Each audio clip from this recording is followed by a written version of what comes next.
અંકલેશ્વરમાં આજથી ભક્તોના દુઃખ હરનારા માં દશામાના 10 દિવસીય પવિત્ર વ્રતનો ભક્તિસભર માહોલ પ્રારંભ થયો છે।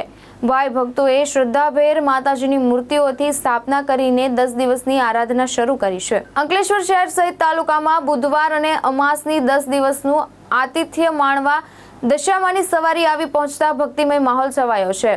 ભાવિ ભક્તોએ વાજતે ગાજતે દશામાની પ્રતિમાને ખરીદીને ઘરે પધરામણી કરી હતી। દશામાની પ્રતિમાઓની સ્થાપના કરી શ્રદ્ધાળુઓએ વ્રતનો આસ્થાભીઠ પ્રારંભ કર્યો હતો। હવે 10 દિવસ સુધી ભક્તો માતાજીની પૂર્ણ અર્ચના કરી કથા અને જાગરણમાં લીન રહેશે। આ દરમિયાન વિવિધ ધાર્મિક કાર્યક્રમો યોજાય અને ભક્તિ સુખી શાંતિ તથા સમૃદ્ધિ માટે પ્રાર્થના કરશે। અંકલેશ્વર જોટી ટોકીસ પાસે દરુફળિયા પાસે દશામાનું મંદિર 32 વર્ષ જૂનું છે। માતાજીની શ્રદ્ધા પ્રમાણે અમે દશામાના વ્રત કરીએ છીએ। માતાજી સૌના પૂર્ણ કામ કરે છે।